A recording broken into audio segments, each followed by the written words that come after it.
बादशाह की एक बेटी थी जो बेहद खूबसूरत थी, मगर उसके दिल में गुरूर और तकब्बुर भरा हुआ था। अपनी खूबसूरती पर उसे इतना नाज था कि वो खुद को सबसे बेहतर और सबसे आला समझती थी। ले जाओ इस तस्वीर को, मुझे ये शहजादा बिल्कुल पसंद नहीं आया।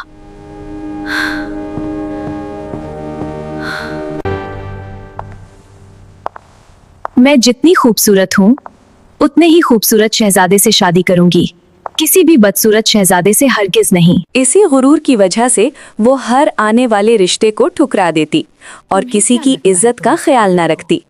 जो भी उससे शादी की ख्वाहिश लेकर आता वो उसमें कोई ना कोई ऐब निकालकर उसका मजाक उड़ा देती।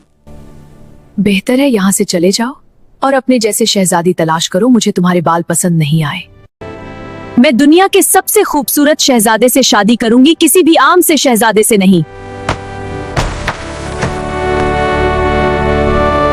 एक दिन बादशाह ने सोचा कि अब वक्त आ गया है कि उसकी बेटी की शादी कर दी जाए। उसने एक बड़ी और शानदार दावत का एहतमाम किया।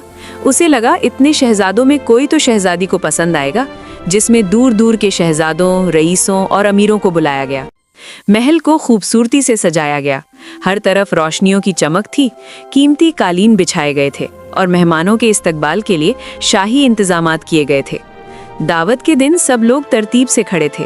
पहले बादशाह और मुअज़्ज़िज़ मेहमान, फिर मुख्तलिफ रियासतों से आए हुए शहजादे और उनके बाद अमीर और रईस लोग। हर कोई बड़े अदब और उम्मीद के साथ खड़ा था कि शायद शहजादियों से पसंद कर ले। जब शहजादी दरबार में आई तो सबकी नजरें उस पर जम गईं। वो निहायत खूबसूरत लिबास पहने हुए थी और बड़े गुरूर से सर उठाकर चल रही थी। उसके चेहरे पर खुद पसंदी साफ नजर आ रही थी। वो आहिस्ता आहिस्ता एक एक शख्स के सामने से गुजरने लगी, मगर पसंद करने के बजाय वो हर एक में कोई न कोई ऐब तलाश करने लगी। एक मोटा था। जब शहजादी की नज़र उस पर पड़ी तो वो रुक गई।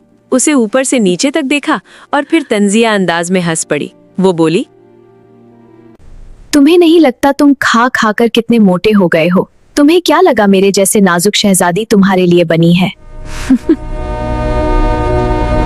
उसके ये अल्फाज सुनकर वो शख्स शर्मिंदा हो गया और